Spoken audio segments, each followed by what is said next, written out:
I was out of town when I got the message from the hotel that Milford Police had stopped by and said we needed to remove the chairs.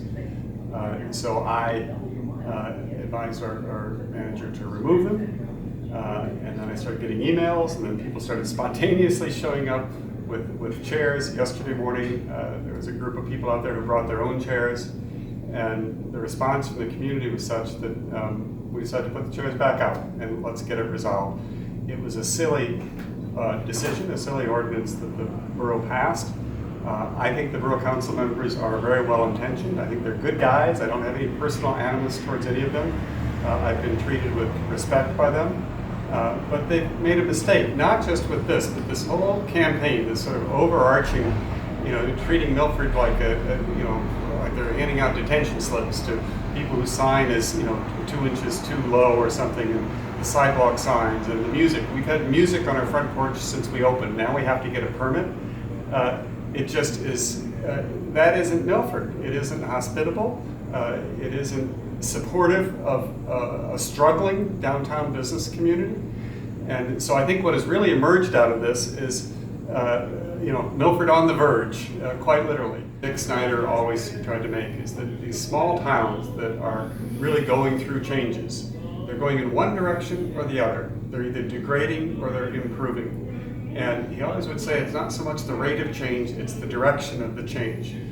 Because the degradation happens very slowly. It's like the frog in the water slowly starting to boil. You don't notice it until it's too late.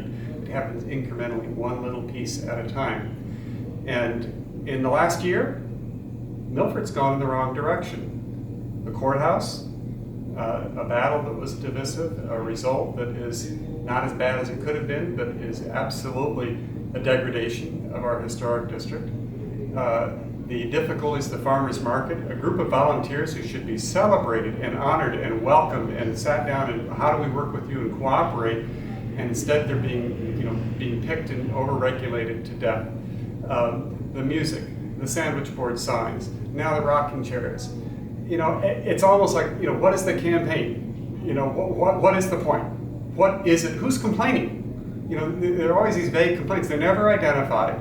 You see the support. There are several hundred posts on Facebook about the rocking chairs. And, yes, it's humorous, right? Rock the verge, and they're off their rocker. It is made for puns. But to those of us who are struggling to have businesses be successful, it isn't funny at all. It isn't funny at all. It is, we know that not having those chairs out during the season costs us money. Other businesses know that.